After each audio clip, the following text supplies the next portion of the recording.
Greetings, fellow readers and story lovers, and welcome back to my channel. And also welcome to probably the longest video in this series so far. We're still making our way through one of Shakespeare's most iconic tragedies, Romeo and Juliet, and we're still talking about Act 1, Scene 5, the Capulet Ball. But we are finally at the moment where our two main characters first meet. Romeo and Juliet's first interaction takes the form of a sonnet. And like I said, strap yourselves in for this one, my fellow readers and story lovers, because it's going to be a long and detailed one. We're going to go over all 14 lines, plus one extra one, and unpack all of the religious imagery, the historical context, and the structural meaning of this moment. But before that, let's stick to our standard modus operandi and do a quick recap of what we've learned so far before we dive into the analysis for this one, shall we?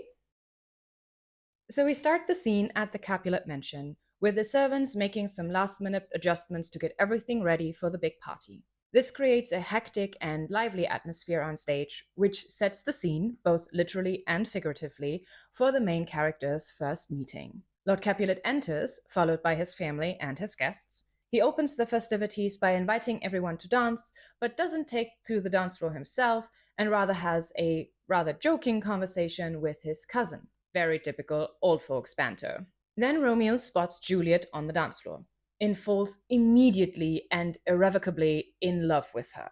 He launches into a whole over-the-top and poetic declaration of his undying love for her, complete with comparing her to a rich jewel, a snowy dove, and generally claiming she's the most beautiful person he's ever seen. Bear in mind that Romeo is wearing a mask here, and in some productions, Juliet is too. So this moment might be happening without either of them having seen each other's faces, but most certainly without Juliet having seen Romeo's face. Tybalt recognizes Romeo by the sound of his voice and immediately wants to kill him. Classic Tybalt, am I right?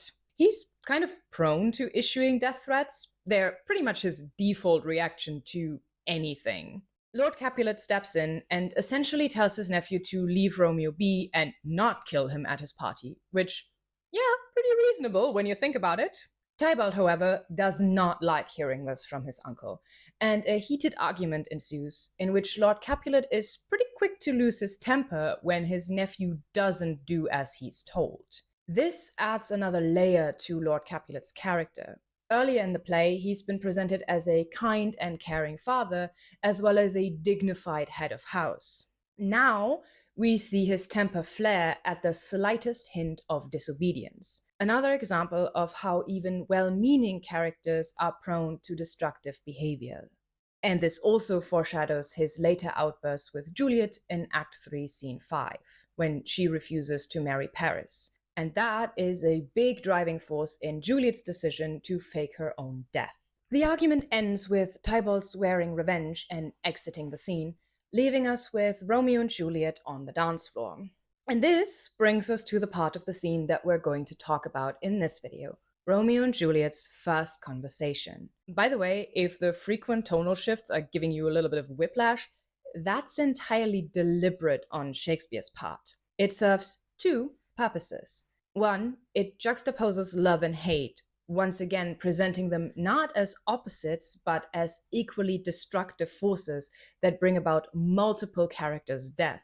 And two, it's signaling to the audience that Romeo and Juliet's love is destined for tragedy from the very beginning. They literally cannot escape their family's hatred for each other. Right. Now that we've got all of that out of the way, let's finally talk about that sonnet, shall we? Let's start with a quick reminder. What even is a sonnet? A sonnet is a poem written in 14 lines, the last two of which must form a rhyming couplet. And the other 12 lines form 3 quatrains written in alternate rhymes, so it's A, B, A, B, C, D, C, D, E, F, E, F, G, G. Although that's only when we're talking about Shakespearean sonnets, which we obviously are. Apart from his plays, Shakespeare is actually quite famous for his sonnets. He wrote over 150 of them, and most of them deal with love in its various shapes and forms. So when Shakespeare chooses this particular poetic structure for Romeo and Juliet's very first interaction, it's not just mere happenstance or decorative flourish. He's not just showing off his poetic skills, though he might as well be, but he's using this sonnet to communicate something very particular about these two characters, namely that one, they have instantly fallen in love with each other, and two, they understand each other right away. But it's also doing something else. Their first conversation mirrors the prologue, which is also written in the form of a sonnet. And the prologue is what informs the audience that Romeo and Juliet are a pair of star-crossed lovers, aka that their love story is doomed from the get-go. So by repeating the sonnet form here, Romeo and Juliet are, in a sense, sealing their own fate. Falling in love makes them star-crossed from the start. But let's look at what they're actually saying, shall we? Romeo opens with, "If I profane with my unworthiest hand this holy shrine, the gentle sin is this. My lips to blushing pilgrims ready stand to smooth that rough touch with a tender kiss." To which Juliet responds, "Good pilgrim, you do wrong your hand too much, which mannerly devotion shows in this. For saints have hands that pilgrims' hands do touch, and palm to palm is holy palmer's kiss." Then they have a bit of a back and forth when Romeo asks, "Have not saints lips and holy palmers too?" And Juliet says, "Aye, pilgrim, lips that they must use in prayer." And then Romeo says, "Oh then, dear saint, let lips do what hands do. They pray, grant thou, lest faith turn to despair." To which Juliet says, "Saints do not move, though grant for prayer's sake." And Romeo responds, "Then move not, while my prayer's effect I take. Thus from my lips, by thine, my sin is purged." After which they kiss. Now, before we look at the language and the overabundance of religious imagery, I'd like to point out another thing. One reason why this exchange feels so natural and so fluid is that it mirrors what's physically happening on stage. This poem works both as a literal and a metaphorical dance. After all, they are on a dance floor.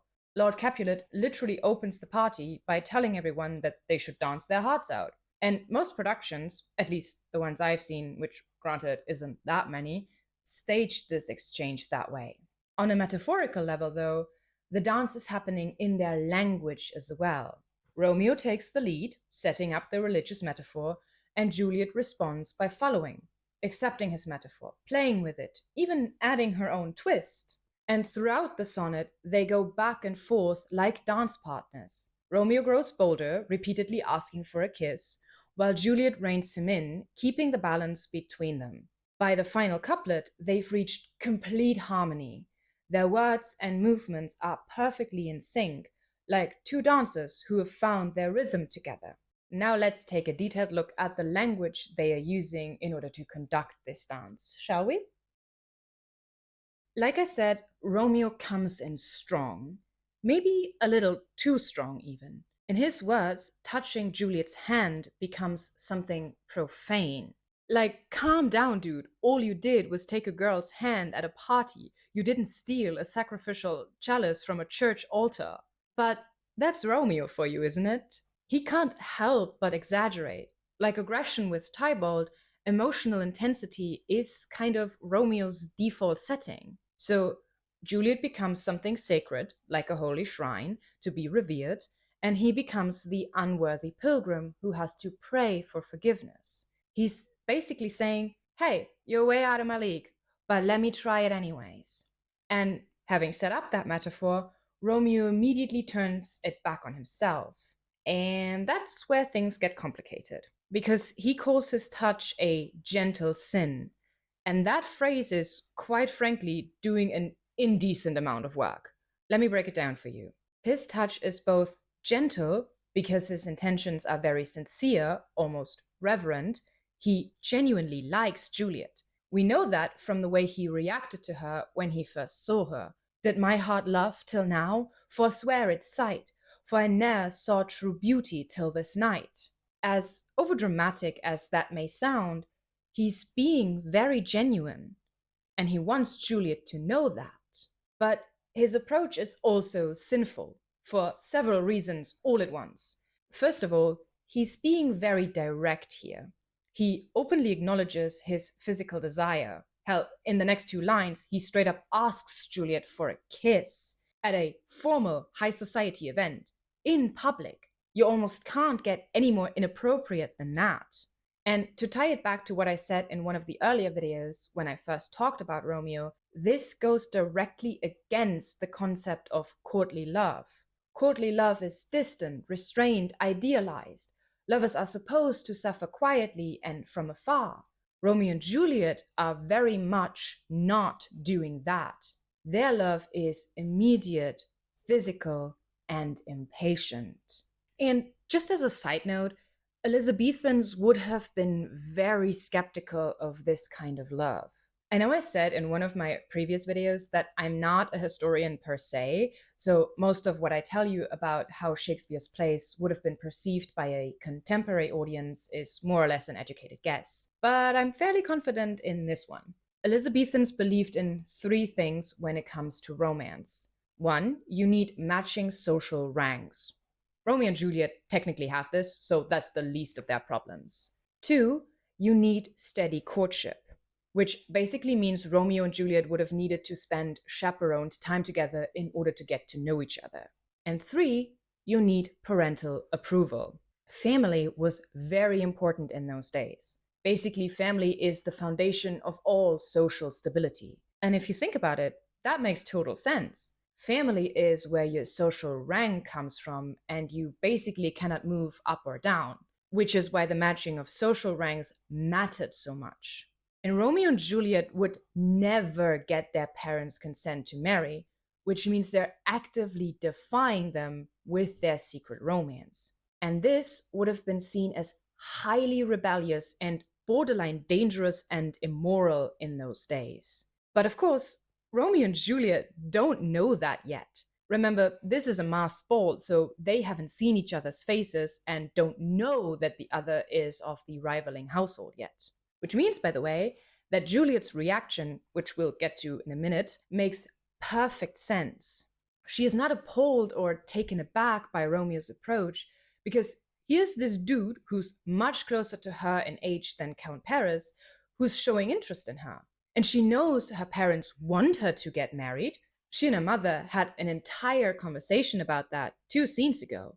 And Romeo is at her father's party. She has no reason to assume he wasn't invited. So from her perspective, Romeo might very well be a solid choice for a husband. And she has no reason to assume that her father would disapprove. However, the audience obviously knows what's going on, because we know who's underneath the masks. So that adds a level of dramatic irony to the scene again. The audience knows their love is forbidden, but the characters don't just yet. Now, before we get to talk about Juliet's response, we need to take a moment to dissect Romeo's last 2 lines, because again, they are just jam-packed with imagery. He says, "My lips, 2 blushing pilgrims ready stand, to smooth that rough touch with a tender kiss." Like I said, he straight up asks Juliet for a kiss, which, bold move, Romeo, bold move. But he does so very cleverly, because he keeps it within the religious metaphor he set up. If touching Juliet's hand is a sin, then kissing her becomes a form of redemption, even penance.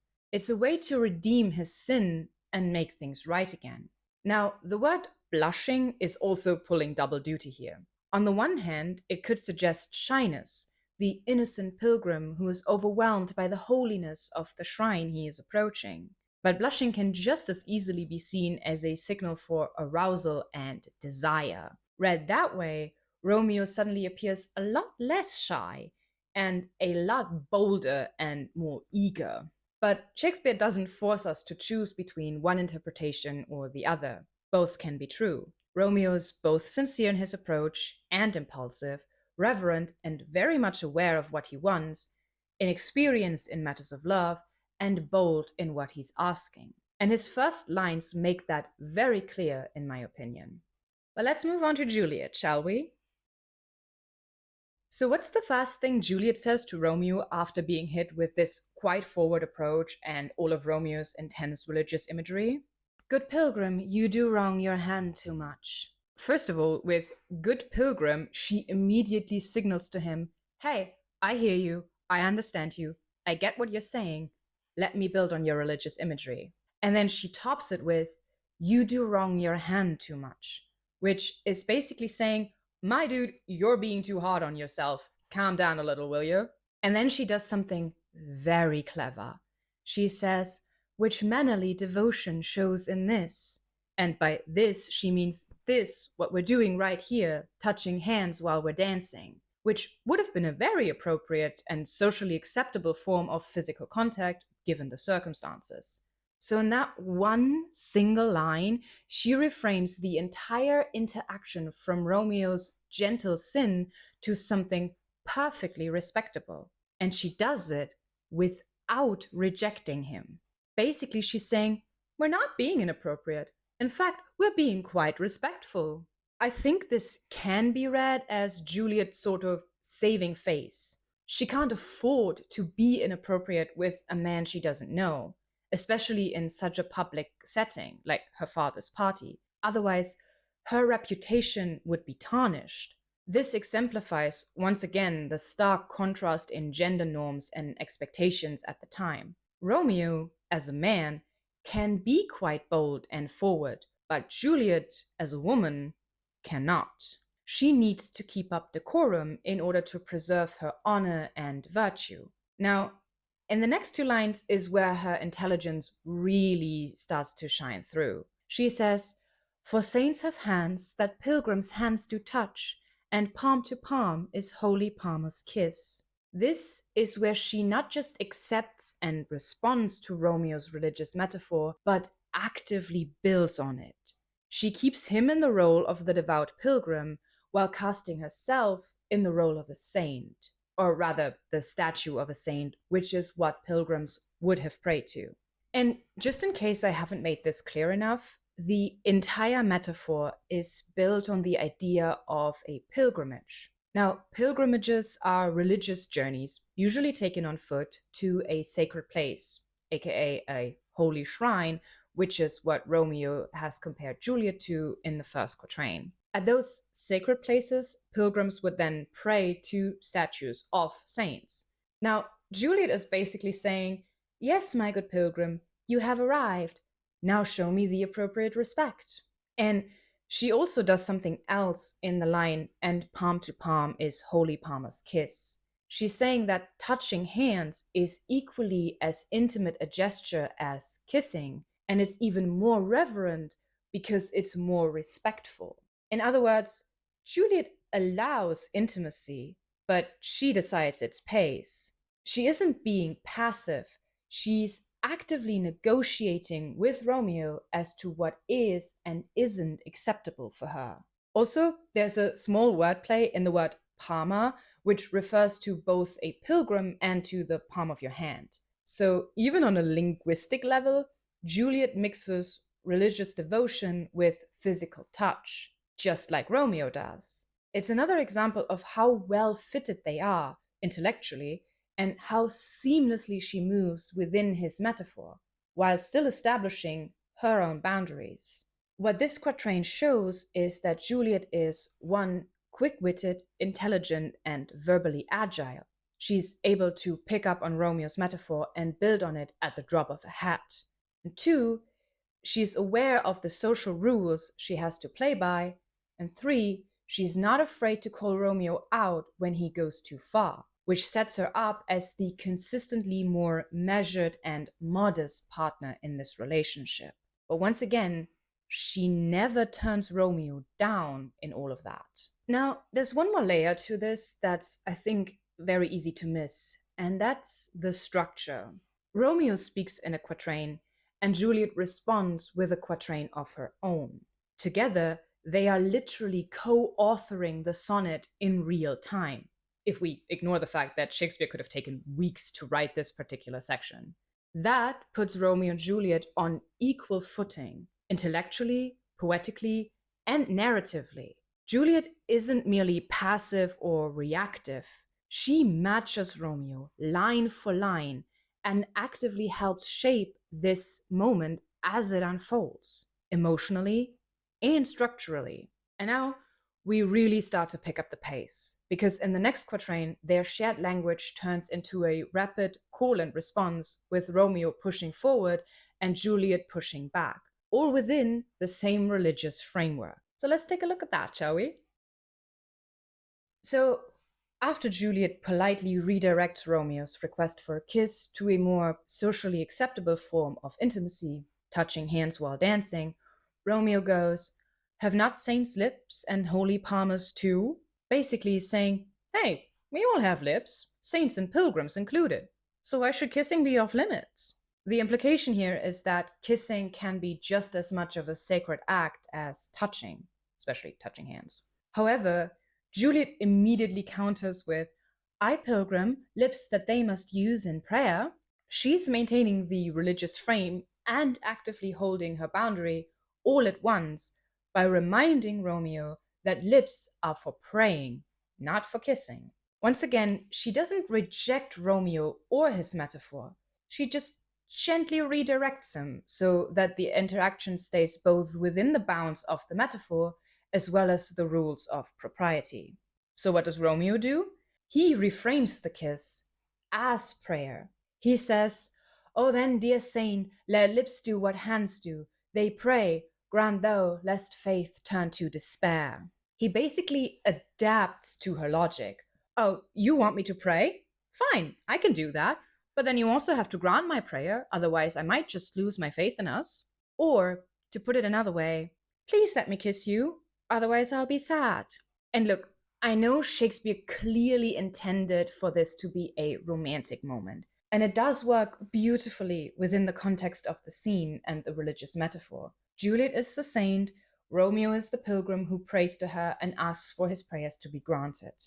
But to a modern audience, this line can leave a slightly sour taste in our mouths. Because what Romeo is doing, not necessarily intentionally, but through the intensity and urgency of his language, is placing the responsibility for his emotional state on Juliet's shoulders. If she doesn't let him kiss her, he'll be sad about it. And I just want to put it out there for anyone who needs to hear this. Your partner's emotions are not your responsibility. And if they make you feel like they are, then that's not okay. Wanting someone to feel good in a relationship is normal. Being guilted into doing something that you're not comfortable with is not. It's not romantic, and it certainly isn't fair on you. All right, PSA over. Let's turn back to the actual sonnet and look at how Juliet responds to this, shall we? She says, "Saints do not move, though grant for prayer's sake." Basically, I won't kiss you fast, but if you want to go ahead and do it, I won't stop you, and I won't move away. You see, she's still navigating this delicate balance of desire and propriety. She can't just lean in and kiss Romeo. How would that look to everyone else around? It would be scandalous.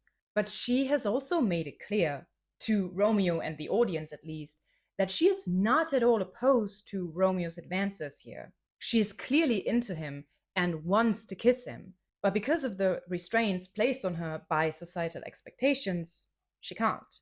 But Romeo's got her back. He says, "Then move not while my prayer's effect I take." Here, he correctly interprets Juliet's stillness as consent. He's respecting her agency. And just in case you haven't caught on, Juliet has a tremendous amount of agency here, especially for a woman in this time period. For one thing, she could walk away. She could tell her father, "Hey, this dude won't leave me alone," and Romeo would almost certainly be thrown out. She could stop engaging with the metaphor and leave Romeo hanging. But she doesn't do any of that. Instead, she stays. She keeps dancing with him. She keeps responding to and even expanding on the metaphor. And she never outright rejects Romeo's advances. She simply delays them until there's a moment where she can allow them without breaking the rules she's constrained by. So, her holding still here is a form of consent, and Romeo understands and respects that. That said, this only works within the specific context of this scene. Consent doesn't work like that anymore.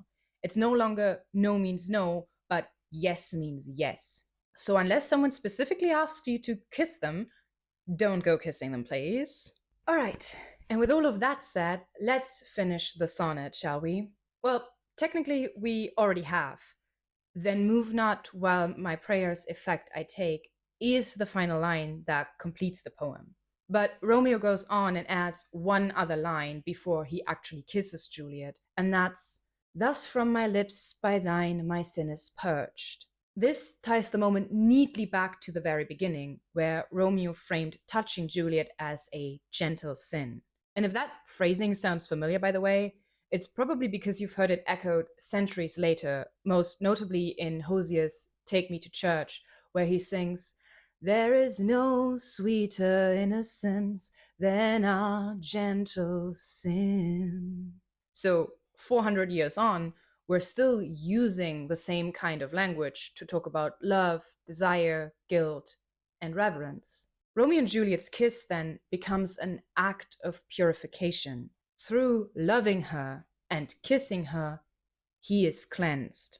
And here's one final layer that's easy to miss from a modern perspective, simply because many of us no longer have the same cultural and spiritual connection to religion.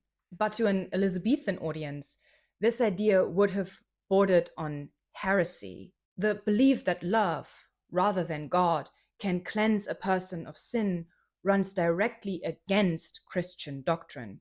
And that's what heresy means, something that runs directly against the predominant doctrine and belief. Forgiveness and absolution are supposed to come from God in Christian belief, not from romantic desire, which means that Romeo and Juliet aren't just breaking social rules in this moment. They're also breaking religious ones, at least metaphorically. And from a historical perspective, I think this would have been seen as even further proof that their love story is already doomed from the start, because they're disrespecting God and their families alike. All right, everyone, we have made it to the end.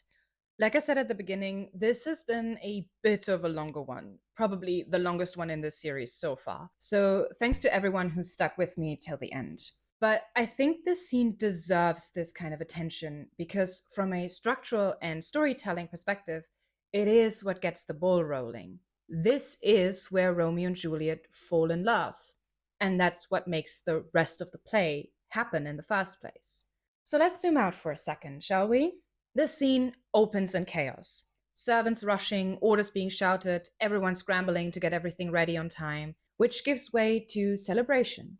Music, dancing, laughter, and spectacle. This is clearly meant to show the Capulet family as one of the cornerstones of Verona's high society and to reinforce their social order and family prestige. However, almost immediately, that order begins to fracture when Tybalt recognizes Romeo by the sound of his voice and immediately resorts to threats of violence. This shows that the family feud is never too far away, not even in moments of celebration and joy. And Lord Capulet's intervention, which initially seems reasonable, adds another layer of volatility. His authority keeps the peace for now, but we already see it slipping. Tybalt doesn't give up, he just delays his revenge. And all of this happens before Romeo and Juliet even speak to each other. And when they do finally speak to each other, they do so in the form of a sonnet, which is unmistakably, especially when it comes to Shakespeare, a love poem, showing that they have unequivocally fallen in love and understand each other on a deeply emotional and intellectual level. However, this structure also mirrors the prologue, which is the part of the play that informs us about the tragic inevitability of their love story. So, by falling in love and speaking in a sonnet together, Romeo and Juliet lock their fate into place.